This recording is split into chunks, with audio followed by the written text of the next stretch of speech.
আমরা যারা আধুনিক পদ্ধতি ব্যবহার করে চারা উৎপাদন করি তারা সকলেই সিডলিং ট্রে সম্পর্কে জানি।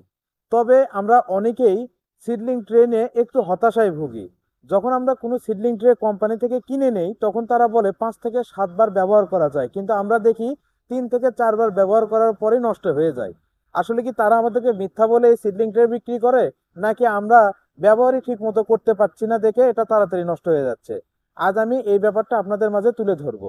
এই সিডলিং ট্রে কিন্তু আমরাও ব্যবহার করে থাকি এবং এই ট্রেগুলো কিন্তু আমরা বিক্রি করে থাকি। কিন্তু আমাদের এখানে ঠিকই আমরা 5 থেকে 6 বার পর্যন্ত এই ট্রেগুলো ব্যবহার করে থাকি, কিন্তু আপনারা 3-4 বারের পরে এটা আর ব্যবহার করতে পারেন না। এর কারণ হচ্ছে আপনারা সঠিক পদ্ধতি জানেন না ব্যবহার করার। যদি এটা জানেন, আর যে ব্যাপারটা আমি আপনাদেরকে দেখাই দেবো, এটা যদি আপনারা নিয়মিত করতে পারেন বা এই সিদ্ধান্ত অনুযায়ী যদি চলতে পারেন, আপনি দেখবেন আপনাদের ট্রেগুলো অনেক টেকসই হবে। তো আসুন আমরা যে ভুলটা করে থাকি সর্বপ্রথমে এটা আগে দেখি। আমরা সিডলিং ট্রেতে কোকোপিট দিয়ে থাকি এবং চারা উৎপাদনের পর ঠিক এই দুই পাশে এইভাবে আমরা ব্যবহার করি, এখান থেকে ওখানে নিয়ে যাওয়া বা এক পাশ থেকে সরে রাখা। আমরা কিন্তু সবাই এইভাবে দুই পাশে ধরে ব্যবহার করে থাকি। এই ক্ষেত্রে কি হয় দেখুন, এই যে মাঝ বরাবর অংশটুকু কিন্তু ফেটে যাচ্ছে এবং এটা কিন্তু আর বেশি দিন টিকসই হবে না, কারণ এটা অলরেডি ফেটে যাচ্ছে।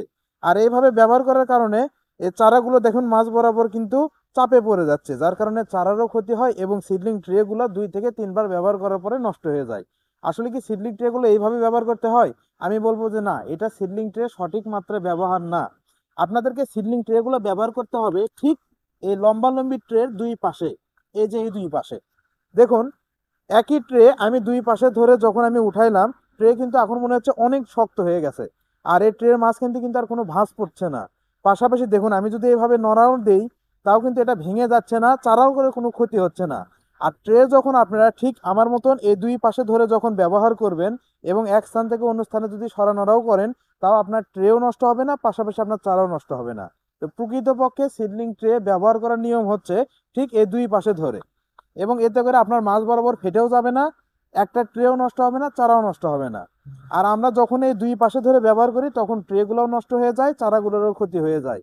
তাই আপনারা যারা সিডলিং ট্রে কিনে আধুনিক পদ্ধতিতে চারা উৎপাদন করতে চাচ্ছেন, তারা অবশ্যই এটা ব্যবহারের উপর অবশ্যই মনোযোগ দেবেন, যাতে ভুলভাবে ব্যবহার করার কারণে এটা নষ্ট না হয়ে যায়।